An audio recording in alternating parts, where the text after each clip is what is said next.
सह वीर्यं करवावहै सवीर्यं करवावहै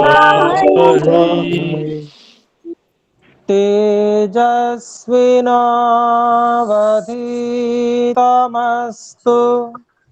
तेजस्विनावधीतमस्तु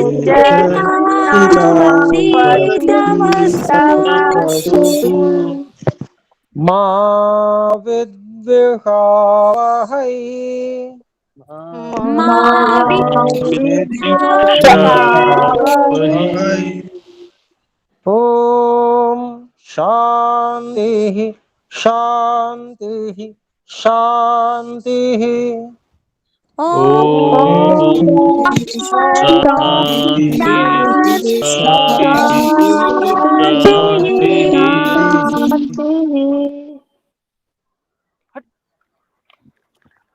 ओम। वाल्मीकि रामायण की इस कक्षा में हम पिछली कक्षा में 25वें सर्ग के 11 श्लोकों को पढ़ चुके हैं, जिनमें कि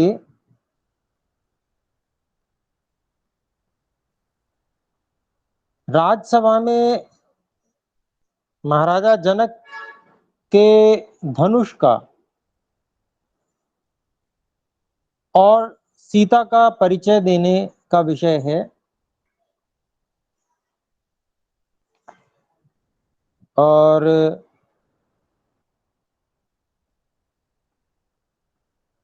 जब महाराजा जनक की यज्ञशाला आदि में महर्षि विश्वामित्र जी पहुंचते हैं, आते हैं और उनका स्वागत करते हैं सब प्रकार से, महाराजा जनक और अपने सभी आचार्य आदियों के साथ में। तो ये सब विवरण हम पहले पिछली कक्षा में देख चुके हैं। और फिर महर्षि विश्वामित्र जी परिचय कराते हैं श्री राम जी लक्ष्मण जी का। ये सारी बातें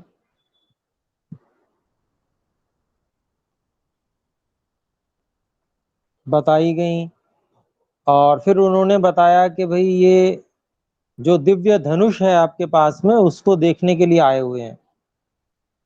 और जब ये बात कहते हैं महर्षि विश्वामित्र जी महाराजा जनक से, तो महाराजा जनक उसके विषय में बताते हैं कि उसके साथ में उन्होंने उनकी प्रिय पुत्री सीता जी, उनका विवाह के लिए उस पर शर्त रखी हुई है। और उनको सीता जी के लिए ऐसा वर चाहिए जो बहुत पराक्रमी हो, और धनुष के माध्यम से उस पराक्रम की परीक्षा महाराजा जनक करना चाहते हैं। और उसके बारे में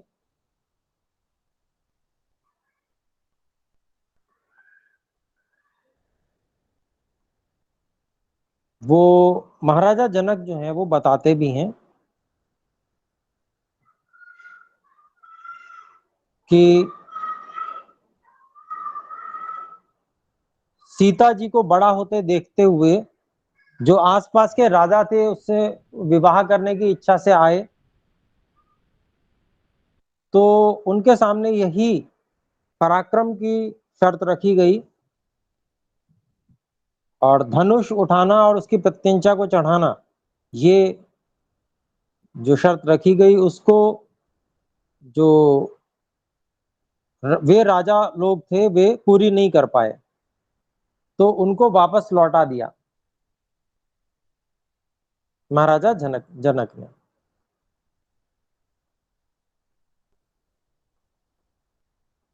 तो इस तरह से ये यहां तक हमारी बात हो गई थी। उन राजाओं को लौटा दिया, नहीं आप योग्य नहीं है, आप जाइए। तो इसका परिणाम ये हुआ कि वो लोग क्रोधित हुए। तो वो ही आगे बात हमें बताई जा रही है। तो 25वें सर्ग का यह 12वां श्लोक में पढ़ रहा हूं। ततः परम कोपेन राजानो मुनिपुंगव अरुन्धम मिथिलां सर्वे वीर्य संदेहमागताः।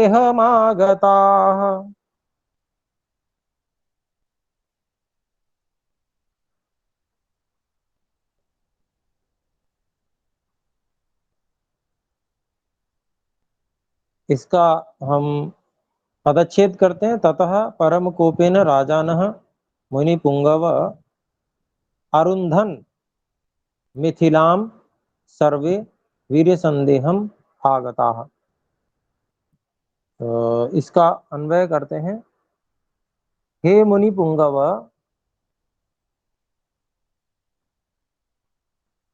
ततः वीर्य संदेहम आगताः।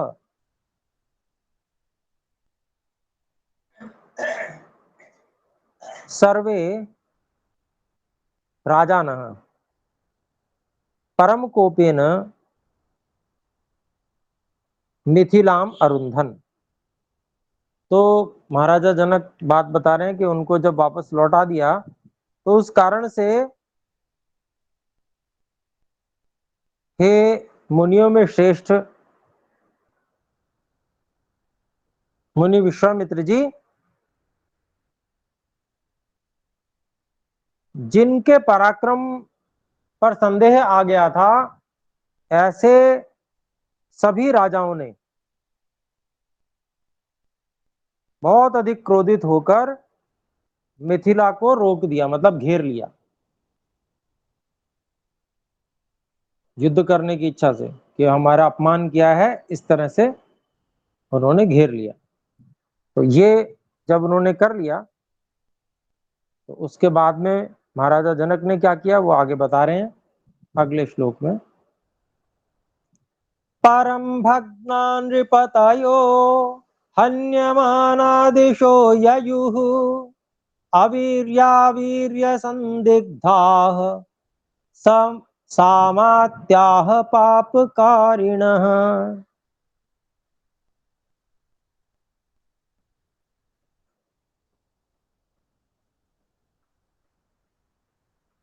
इसका भी हम पदच्छेद देखते हैं। परम भग्ना नृपतयः हन्यमाना दिशो ययुः अवीर्या वीर्य संदिग्धाः सामान्याः नहीं स अमात्याः पापकारिणः। अन्वय है इसका। अवीर्या पापकारिणः वीर्य संदिग्धाः नृपतयः स अमात्याः परम भग्नाः हन्यमानाः दिशः ययुः।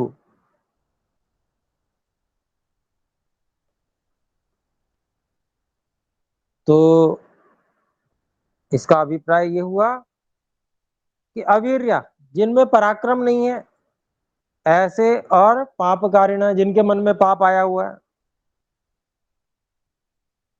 ऐसे वीर्य संदिग्धा, पराक्रम जिनका संदिग्ध है, जो अपना पराक्रम सिद्ध नहीं कर पाए,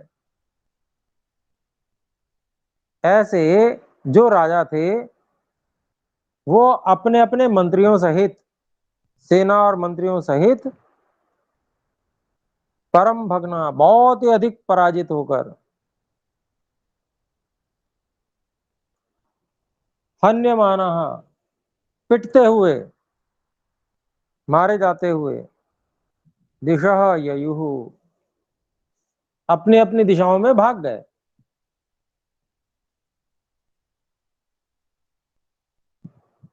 तो महाराजा जनक ने उनको परास्त करके भगा दिया, ये उन्होंने बताया।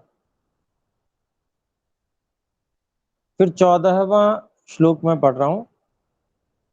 तदेतन्मुनि शार्दूल धनुः परम भास्वरम राम लक्ष्मणयोश्चापि दर्शयिष्यामि सुव्रत।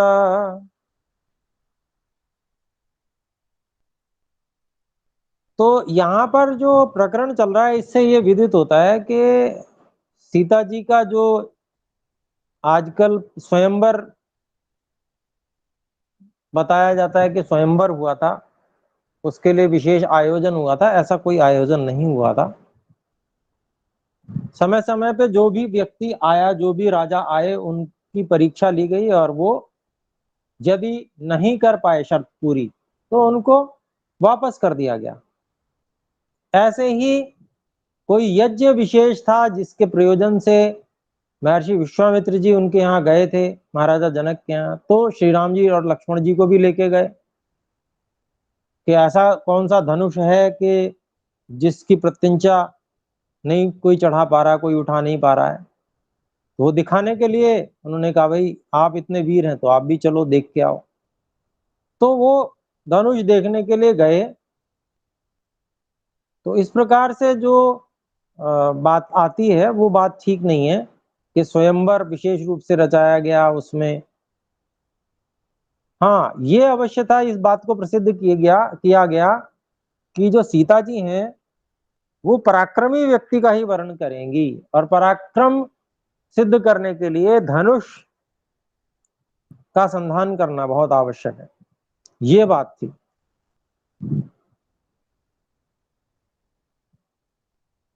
तो यज्ञ में जो गए हुए थे, तो यज्ञ में श्री राम जी भी गए हुए थे उनके साथ में, महामुनि विश्वामित्र जी के साथ में। तो वहां पर उस अवसर पे उनको भी धनुष दिखा देंगे, ऐसा महाराजा जनक इस श्लोक में कह रहे हैं। इसको हम पदच्छेद कर लेते हैं। तद एतद मुनि शार्दूल धनु परम भास्वरम राम लक्ष्मणयोः च अपि दर्शयिष्यामि सुव्रत। इसका अन्वय कर लेते हैं।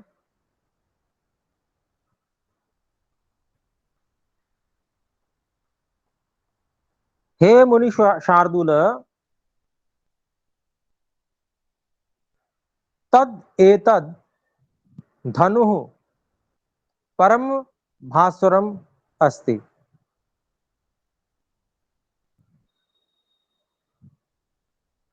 हे सुव्रत, राम लक्ष्मणयोः च अपि दर्शयिष्यामि।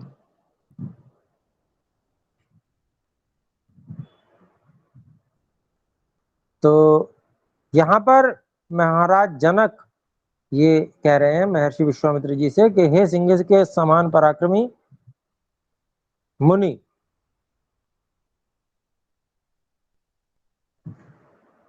विश्वामित्र जी, वह यह जो धनुष है जिसकी चर्चा चल रही थी, वह धनुष परम भास्वरम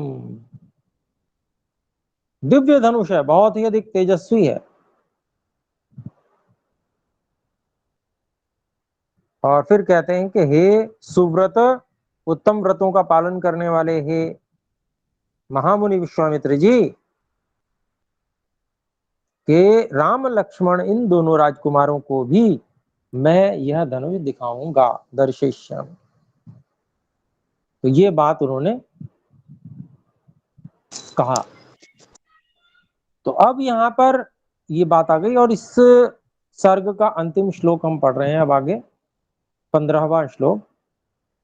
यज्जस्य धनुषो रामः कुर्यादारोपणं मुने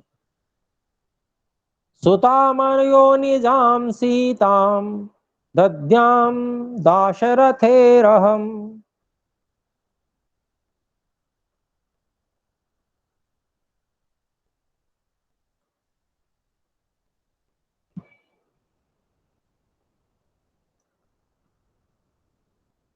तो यहां पर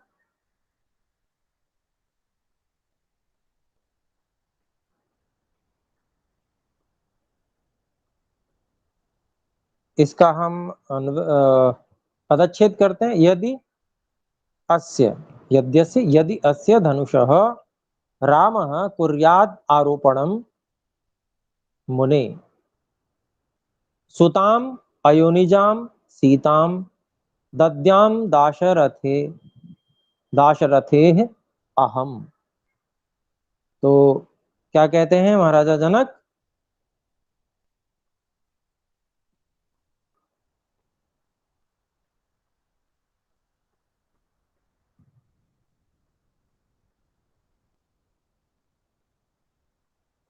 इसको हम अन्वय कर लेते हैं। हे मुने, यदि अस्य धनुषः रामः आरोपणं कुर्यात्, अहं दाशरथे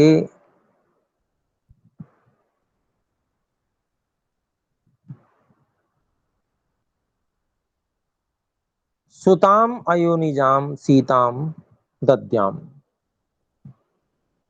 तो अभिप्राय बना कि हे मुनि विश्वामित्र जी, यदि इस धनुष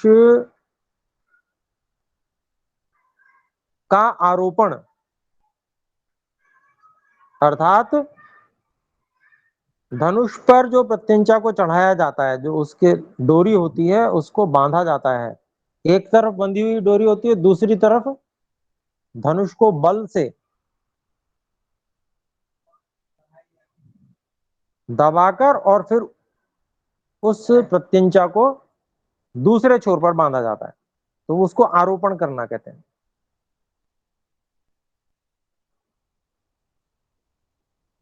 तो अगर राम इस धनुष का आरोपण कर देते हैं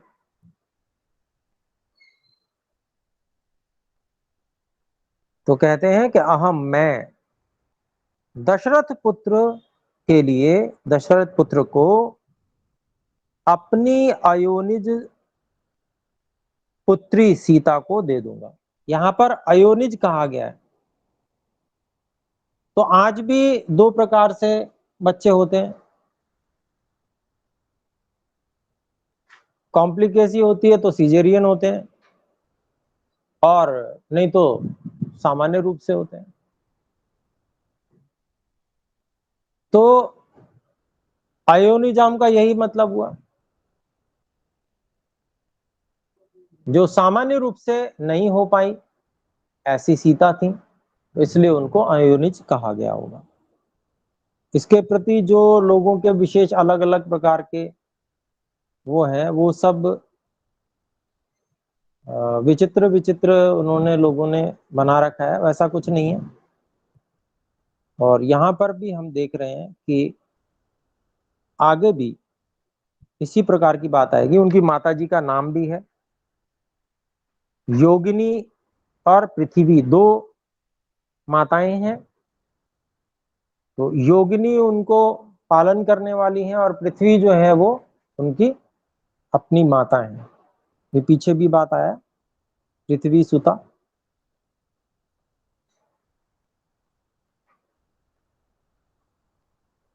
तो यहां तक हमारा 25वां सर्ग पूरा हो गया।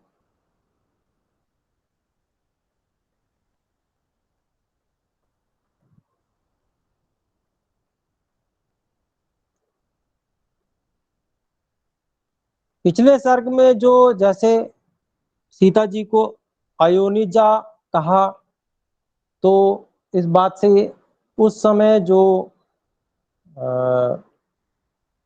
सर्जरी थी वहां पर उस समय भी थी, और उस समय कम आवश्यकता पड़ती थी, यद्यपि तो भी वो विद्या तब भी थी। सुश्रुत में जो आयुर्वेद है, सुश्रुत, उसमें सारी वो व्यवस्थाएं, पूरा प्रत्येक चीज का वर्णन वहां पर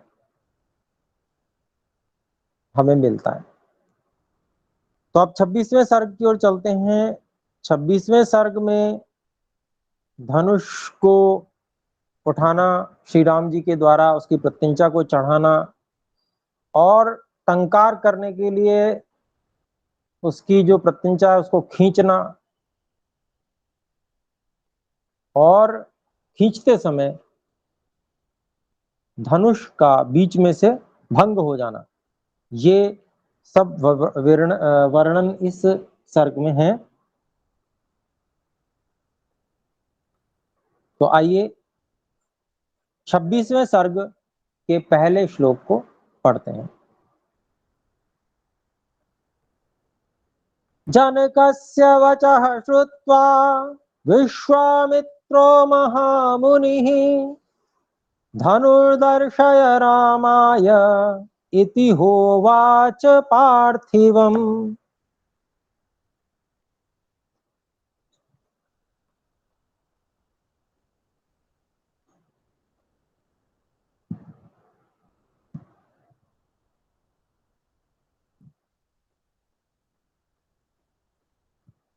इस श्लोक में हम देखते हैं तदच्छेद जनकस्य वचः श्रुत्वा विश्वामित्रः महामुनिः धनुः दर्शय रामाय इति ह उवाच पार्थिवम्। तो यहाँ पर इसका हम अन्वय कर रहे हैं। हे महामुनि,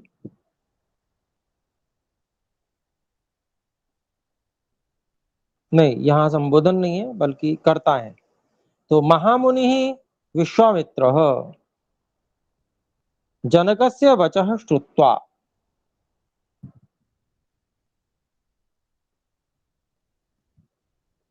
रामाय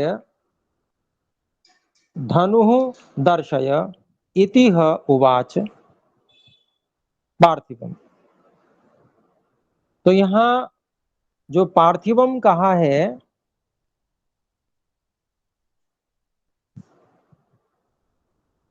उसमें जो व्याकरण पढ़ते हैं उनको तद्धितेष्वचामादेह सूत्र से आदि में वृद्धि दिख रही होगी। तद्धित प्रत्यय आया हुआ है तो ये कई अर्थ में आता है। तेन निर्वृत्तम, उससे बना हुआ, तो पृथ्वी से बना हुआ ये भी अर्थ होता है। ऐसे ही पृथ्वी का स्वामी ये भी अर्थ बन जाएगा उन्हीं तद्धितों में से। तो यहाँ पर पार्थिवम का अभिप्राय पृथ्वी से बना हुआ नहीं बल्कि पृथ्वी का स्वामी ये अर्थात राजा पार्थिवम। मिथिला के जो राजा जनक उनके लिए ये विशेषण प्रयोग किया गया। तो महामुनि विश्वामित्र जी ने महाराजा जनक के वचन को सुनकर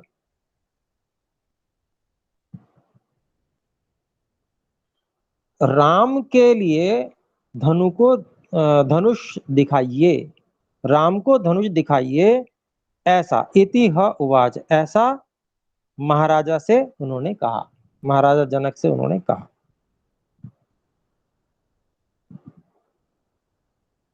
अगला श्लोक है ततः स राजा जनकः सचिवान् व्यादिदेशः धनुरानीयतां दिव्यं गंधमाल्यानुलेपितम्।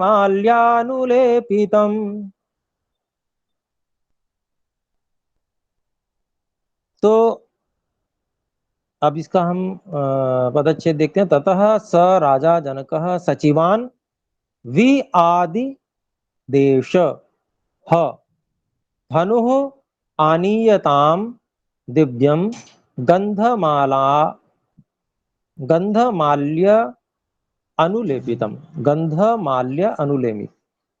अनुलेपितम ये रहा इसका पदच्छेद। और अब इसका अन्वय कर लेते हैं। तो सरल ही है इसका अन्वय। ततः सह राजा जनकः सचिवान् वि आदिदेश ह गंधमाल्या अनुलेपितम दिव्यम धनुः आनीयताम। तो ऐसा सुनकर इन सब चर्चा में ततः उन राजा जनक ने अपने मंत्रियों को निश्चय से आदेश दिया कि जो गंधमालाओं से जो अनुलेपित है, उनसे ढका हुआ है, ऐसे दिव्य उस धनुष को ले आइए, आनीयतम। तो ऐसे उन्होंने उनसे कह के मंगाया। यज्ञशाला, हम कल्पना करें वो क्या दृश्य होगा। बहुत बड़ी विशाल यज्ञशाला होती थी उस समय महाराजाओं राजाओं की, जिसमें सारे के सारे नगर वासी उनको आने का निमंत्रण होता था। ऐसे बड़े बड़े यज्ञ हुआ करते थे। तो उस यज्ञशाला में अगले दिन तैयार होके प्रातः काल ही महाराजा जनक ने श्री राम जी और लक्ष्मण जी और विश्वामित्र जी को बुला भेजा था, और वो आ गए थे। वहीं पर ये सारी चर्चाएं कर रहे हैं, और ये चर्चाएं करते करते फिर महाराज को महर्षि विश्वामित्र जी ने ये कहा कि भाई आप दिखाइए श्री राम जी को वो धनुष दिखाइए। ठीक है, जैसा भी है, आप कह रहे हैं दिव्य है, बहुत अच्छी बात है, दिखाइए। तो उन्होंने अपने मंत्रियों को आदेश दिया। वहां पर ये सारी की सारी जो भी घटना चल रही है वो बहुत सारी जन समूह के सामने, विद्वानों के सामने ये घटनाक्रम चल रहा है। तो अगला श्लोक है, तामादाय तु मंजूषा मायसीं तत्र धनुः सुरोपमं ते जनकमुचु नृपति मंत्रिणः।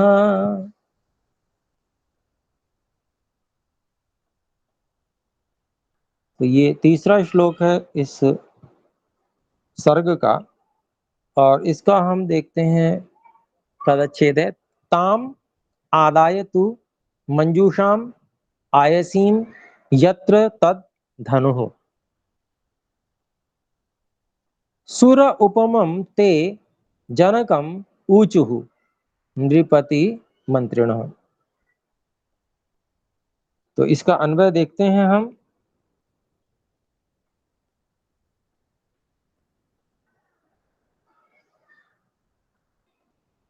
यत्र तद धनुः आसीत, आसीत का अध्याहार किया, यत्र तद धनुः आसीत ताम आयसीम मंजूषाम तु आदाय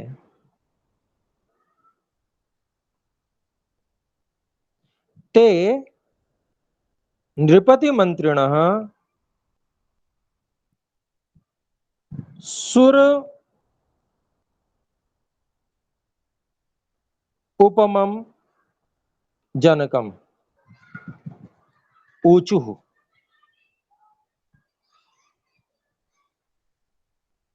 तो इसका अभिप्राय देख लेते हैं। जहां पर यत्र, जहां पर वह धनुष था, उस धनुष को, उस धनुष की आयसीम, लोहे की जो मंजूषा अर्थात उसका बॉक्स,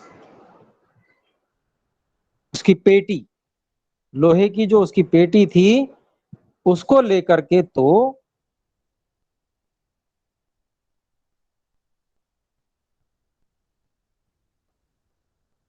ते वे नृपति मंत्रिण, महाराजा जनक के जो मंत्री थे,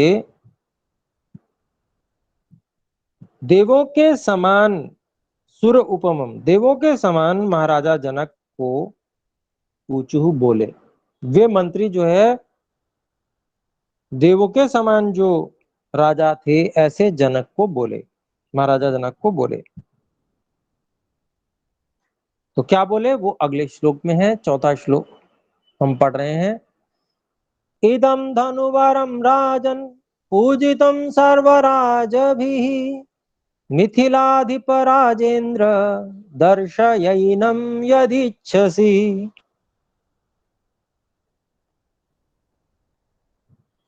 तो इसका जो पदच्छेद है, इदम धनुः वरम राजन पूजितम सर्वराजभिः मिथिलाधिप राजेंद्र दर्शय एनम यदि इच्छसि।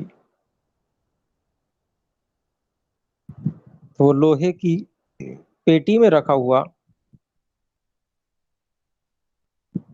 धनुष जो है मंत्री ले आए और ये बोले महाराजा जनक से ये बोले कि हे राजन, इसका अन्वय है राजन, हे राजन, इदम धनुः सर्व राजभिः पूजितम वरम अस्ति।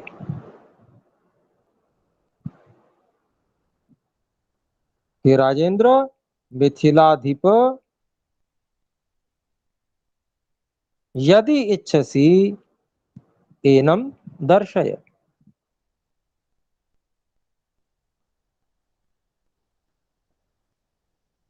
तो महाराजा जनक से जो मंत्री क्या कह रहे हैं कि हे राजन, ये जो धनुष है ये सभी राजाओं के द्वारा पूजित और बहुत ही चाहने योग्य है। हे राजाओं के राजा, मिथिलाधीश, मिथिला के स्वामी महाराजा जनक, आप यदि चाहते हैं, यदि इच्छसी, यदि आप चाहते हैं तो इसको दिखा दीजिए, एनम दर्शय, इसको दिखा दीजिए। तो ये मंत्रियों का कथन यहां हुआ और इसके बाद में फिर 5वां श्लोक है हमारा। तेषां नृपो वचः श्रुत्वा कृताञ्जलिरभाषत विश्वामित्रं महात्मानं तौ चोभौ रामलक्ष्मणौ। ये 5वां श्लोक, इसका पदच्छेद। तेषां नृपः वचः श्रुत्वा कृताञ्जलिः अभाषत विश्वामित्रं महात्मानं तौ च उभौ रामलक्ष्मणौ। इसका अन्वय है नृपः तेषां वचः श्रुत्वा कृत अंजलिः महात्मानं विश्वामित्रं तौ च उभौ रामलक्ष्मणौ अभाषत। अभिप्राय क्या हुआ कि वो जो राजा थे, महाराजा जनक थे, वे उन मंत्रियों के, तेषां, उन मंत्रियों की वाणी को सुनकर, वचः श्रुत्वा, वाणी को सुनकर, कृत अंजलि ही, दोनों हाथों को जोड़कर, महात्मा विश्वामित्र जी को और उन दोनों राम और लक्ष्मण राजकुमार जो थे उनको कहने लगे, उनको कहा। क्या कहा वो अगले श्लोक में है, 6ठे श्लोक में।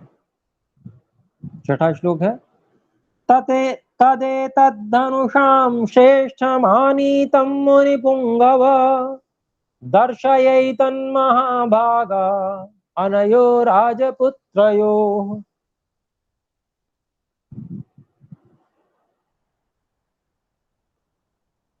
इसका पदच्छेद है तद एतद धनुषाम श्रेष्ठम आनीतम मुनिपुंगव दर्शय एतत् महाभाग अनयोः राजपुत्रयोः।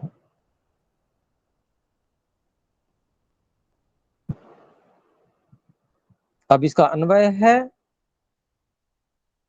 हे मुनिपुंगव तद एतद श्रेष्ठम धनुषाम आनीतम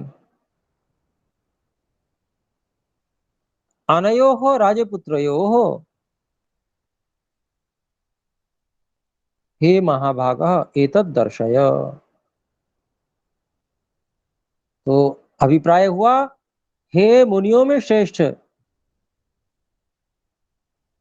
महर्षि विश्वामित्र जी, तद एतत्, वह यह जिसकी चर्चा चल रही थी, श्रेष्ठ धनुष यह ले आया गया है। तो इन दोनों राजपुत्रों को हे महाभागः विश्वामित्र महाभाग, आप इसको दिखा दीजिए, एतत् दर्शय, इस धनुष को दिखा दीजिए। ये उन्होंने निवेदन किया महाराजा जनक ने महर्षि विश्वामित्र जी से। 7वां श्लोक है,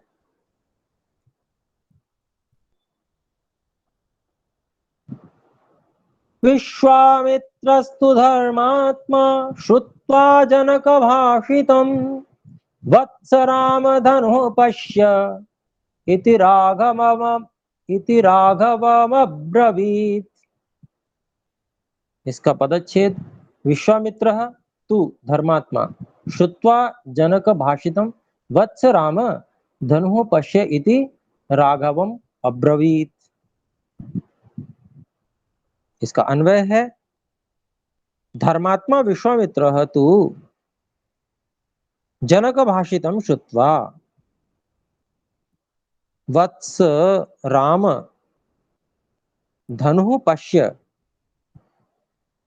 इति राघवम अब्रवीत्। तो अभिप्राय हुआ, धर्मात्मा जो विश्वामित्र जी थे उन्होंने तो महाराजा जनक की जो बात थी उसको सुनकर ऐसा कहा कि हे पुत्र राम, धनुष को देखो, ऐसा श्री राम जी से उन्होंने कहा। 8वां श्लोक है,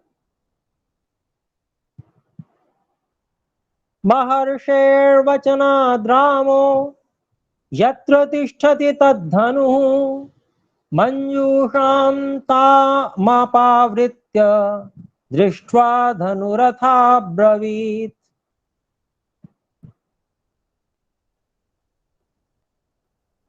तो 8वें श्लोक में हम वो करते हैं पदच्छेद, महर्षेः वचनाद् रामः यत्र तिष्ठति तद् धनुः मंजूषां ताम अपावृत्य दृष्ट्वा धनुः अथ अब्रवीत्।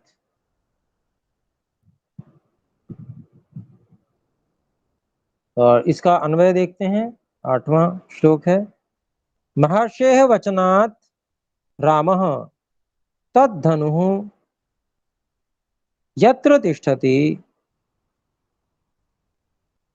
ताम मंजूषाम अपावृत्य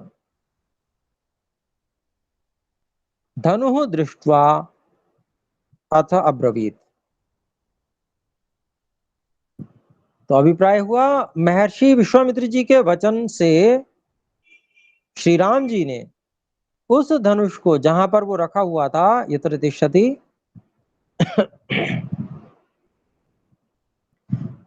ताम मंजूषाम, उस पेटी को अपावृत्य खोलकर धनुष को दृष्टवा देखकर अतः अब्रवीत, और वो बोले, श्री राम जी अब बोल रहे हैं। तो 9वें श्लोक में वो क्या बोल रहे हैं ये आ रहे हैं, ये हम देखते हैं। 9वां श्लोक, इदं धनुर्वरम दिव्यम संस्पृशामि पाणिना यत्नवांश्च भविष्यामि तोलने पूरणे पिवा।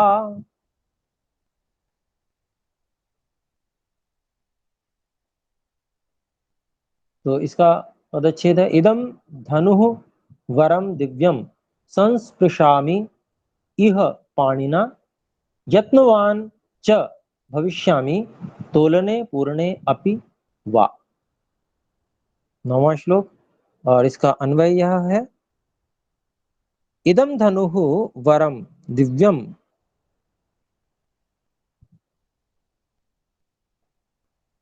अस्ति इह पाणिना संस्पृशामि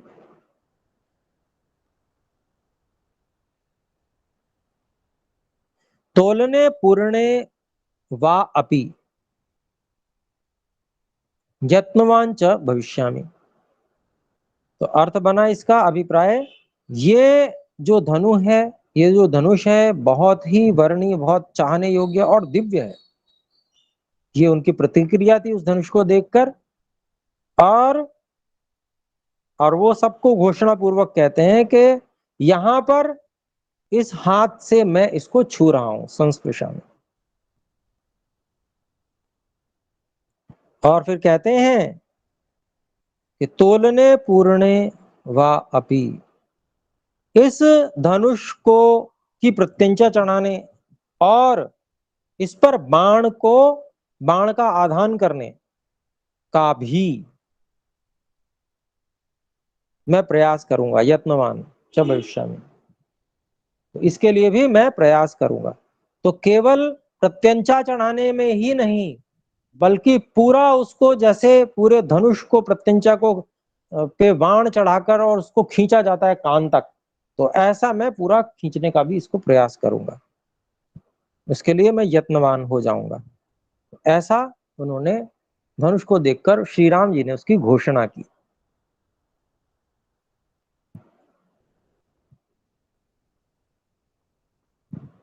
तो ऐसा नहीं था कि श्री राम जी ने बिना पूछे ही और प्रत्यंचा को खींच दिया था, बल्कि ये पहले घोषणा उन्होंने कर दी थी और इस बात की स्वीकृति अगले मंत्र में मिल रही है। देखिए 10वां मंत्र, 10वां श्लोक हम पढ़ रहे हैं। गलती से मंत्र निकला मुंह से, मंत्र नहीं श्लोक ही है, मंत्र केवल वेद में ही होते हैं। तो आइए श्लोक 10वां देखते हैं। बाणमित्यब्रवीद्राजा मुनिश्च समभाषत लीलया स धनुर्मध्ये जग्राह वचनान् मुनेः। तो इस श्लोक में फिर इसका हम वो देखते हैं पदच्छेद। बाढ़म इति अब्रवीत राजा मुनिः च समभाषत लीलया स धनुः मध्ये जग्राह वचनात् मुनेः। और इसका अन्वय है राजा बाढ़म इति अब्रवीत मुनिः च समभाषत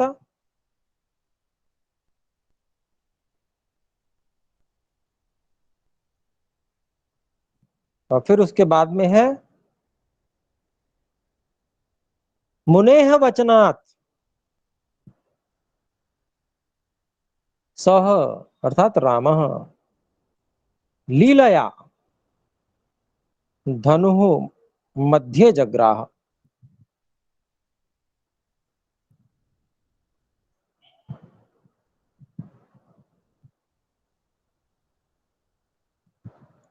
तो यहां पर इसका अभिप्राय देखते हैं कि राजा ने बहुत अच्छा, बाढ़म बहुत बढ़िया, इति अब्रवीत ऐसा कहा, और महामुनि विश्वामित्र जी ने भी समभाषा उसका समर्थन कर दिया।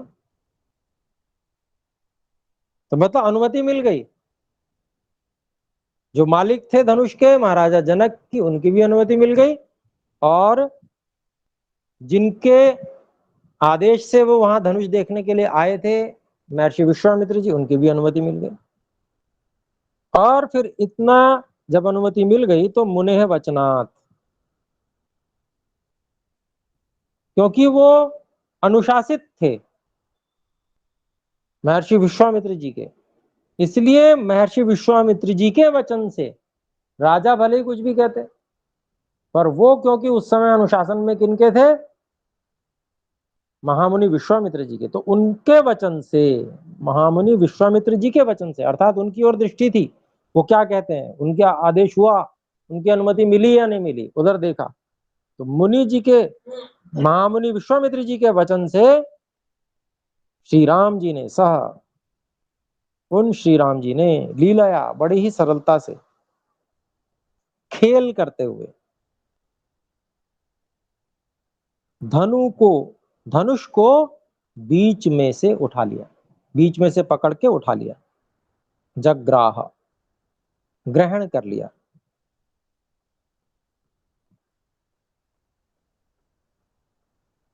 तो ये जब ये घटना घटी तो सारा जो दृश्य था पूरा कैसा था, उसके आगे अगले श्लोक में वर्णन आता है। देखिए सब लोग स्तब्ध रह गए, इतने आसानी से ये कार्य हो गया। तो अगला श्लोक है 11वां श्लोक। पश्यतां नृसहस्राणां बहूनां रघुनन्दनः आरोपयत्स धर्मात्मा सलीलमिव तद्धनुः।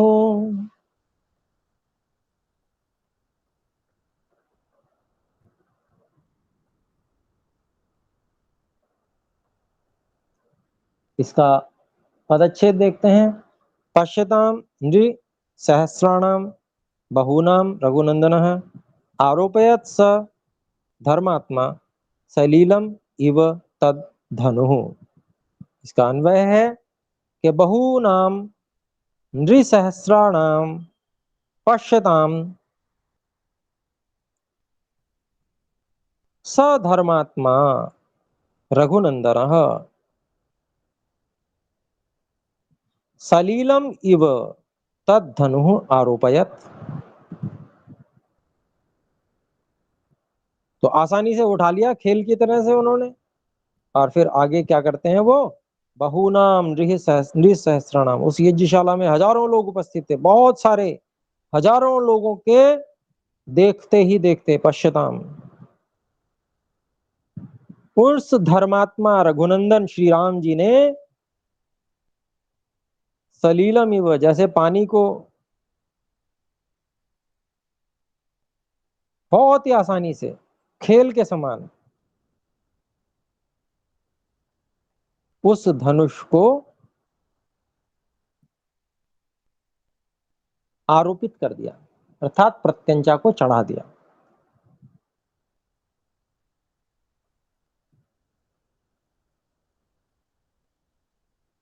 तो बहुत ही सरलता से ये कार्य उन्होंने कर दिया।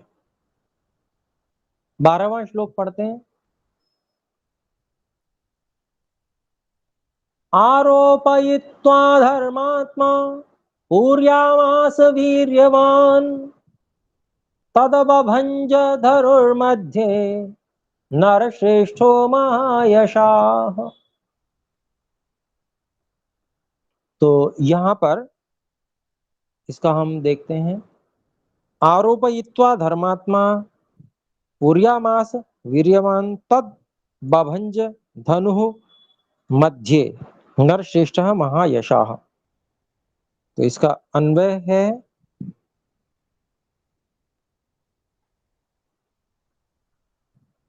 वीर्यवान धर्मात्मा, वीर्यवान धर्मात्मा नरश्रेष्ठ महायशाः आरोपयित्वा पूर्यामास तद्धनु मध्ये बभंज।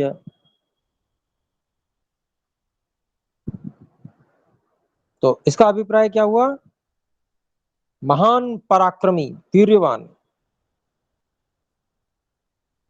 धर्मात्मा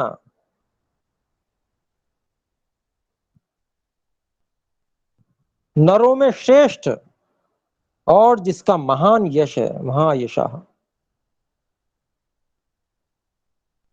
ऐसे श्री राम ने उस धनुष को आरोपयित्वा, धनुष को आरोपण करके अर्थात प्रत्यंचा को चढ़ाकर,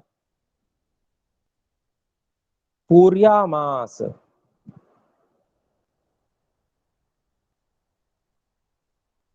उसकी टंकार को, उसका जो प्रत्यंचा होता है उसको कान तक खींचने के लिए खींचा, जिससे कि सब लोगों को विदित हो जाए कि ये खींचा जा सकता है, इस पे बाण चढ़ाकर इस प्रकार से खींचा जाएगा, ऐसा खींचने के लिए उन्होंने प्रयास किया। खींचा मतलब पूर्यामास, उसको बाण से पूरित किया ऐसा समझे।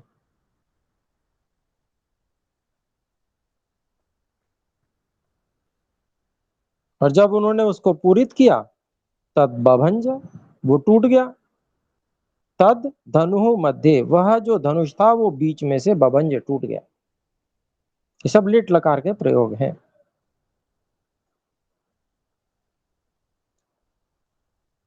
तो अगले श्लोक पे चलते हैं, 13वां श्लोक।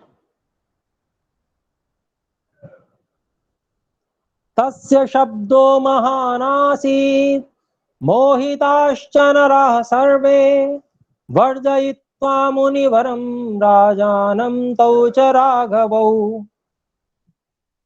इसका पदच्छेद है तस्य शब्दः महान आसीत् मोहिताः च नराः सर्वे वर्जयित्वा मुनिवरं राजानं तौ च राघवौ।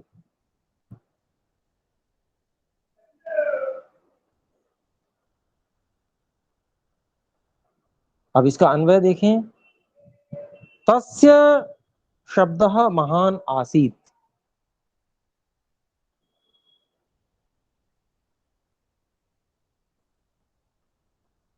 मुनिवरम राजानं तौ च राघवौ वर्जयित्वा सर्वे नराः च मोहिताः।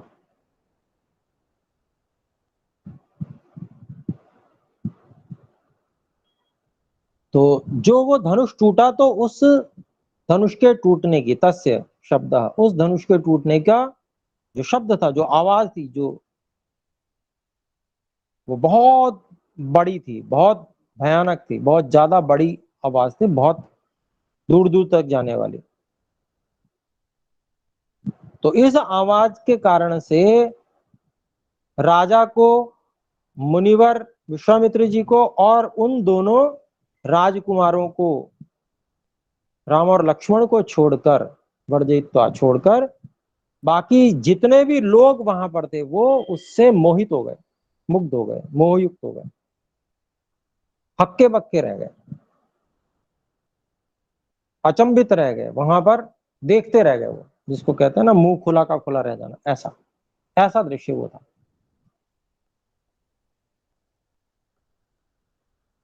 फिर 14वें श्लोक पे चलते हैं।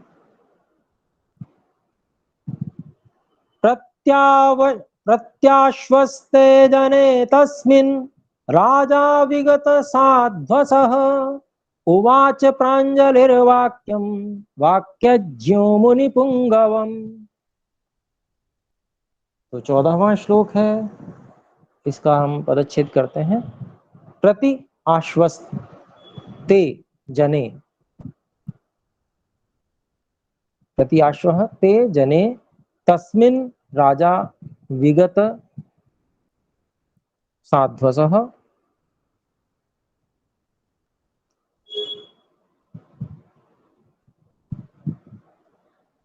उवाच प्राञ्जलिः वाक्यम वाक्यज्ञः मुनिपुंगवम्।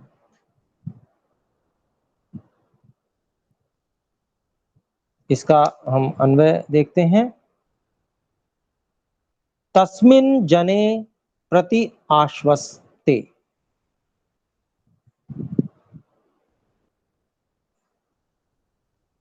विगत साध्वसः राजा, विगत साध्वसः वाक्यज्ञः राजा, मुनिपुंगवम् प्राञ्जलिः वाक्यम उवाच। तो अभिप्राय इसका बना, तो वहां पर उस परिस्थिति में लोगों की जो स्तब्धता थी, स्तब्ध रह गए सब लोग उसको देखकर, उस आवाज को सुनकर। तो उसकी जो स्तब्धता थी उसके भंग होने पर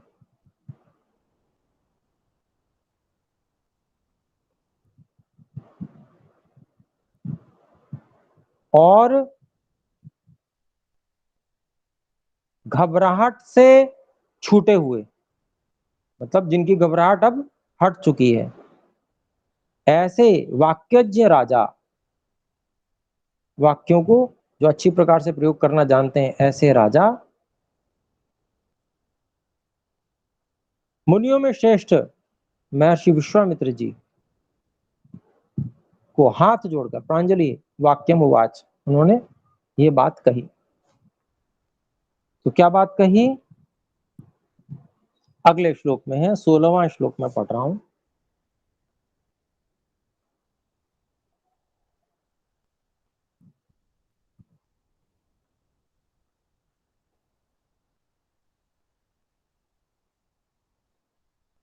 16वां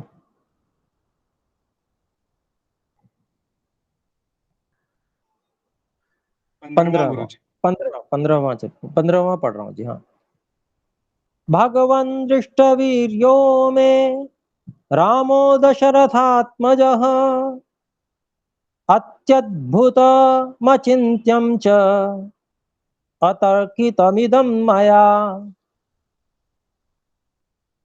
तो यहाँ पर थोड़ा सा गलत छपा हुआ है, भगवन दुष्ट वीर्यो ऐसा लिखा है, इसको दृष्ट वीर्यो, दृष्ट दुष्ट, ये री की मात्रा लगनी चाहिए, उसकी जगह ऊ लग गई है। तो दृष्ट वीर्यो में बहुत अनर्थ हो जाता है, खाली री हटाकर ऊ हो गया, तो श्री राम जी को दुष्ट वीर्य तो कोई भी नहीं कह सकता। दृष्ट वीर्य मतलब जिनका पराक्रम देख लिया है, ये अर्थ होगा। तो आइए इसको देखते हैं। भगवान दृष्ट वीर्यः में रामः दशरथ आत्मजः अति अद्भुतम अचिंत्यम च अतर्कितम इदम मया। अब इसका अन्वय देखते हैं। 15वां श्लोक है, भगवान दशरथ आत्मजः रामः दृष्टवीर्यः मे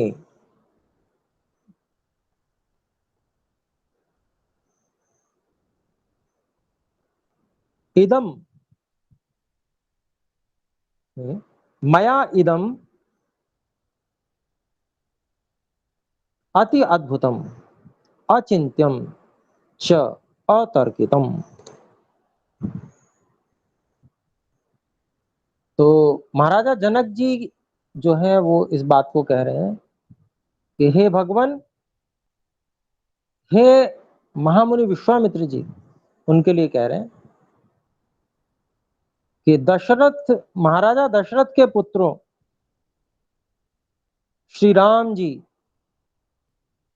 का जो पराक्रम है वो मेरे द्वारा देखा गया, मैंने देख लिया। और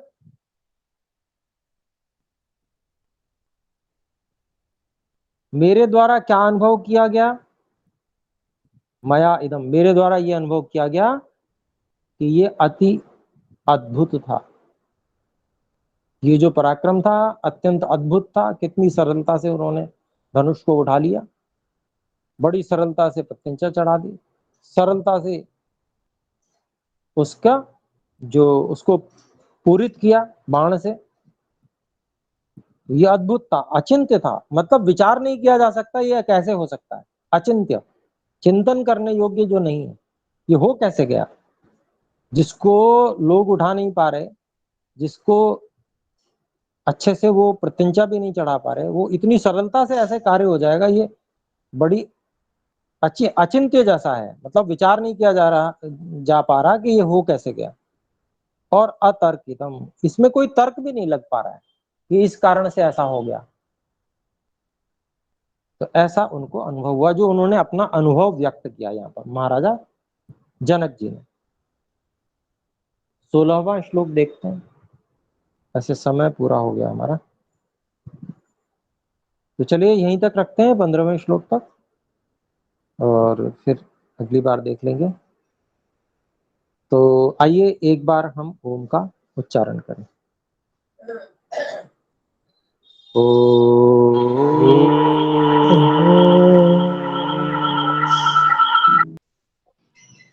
सभी को सादर नमस्ते। नमस्ते गुरु जी। नमस्ते गुरुजी। नमस्ते।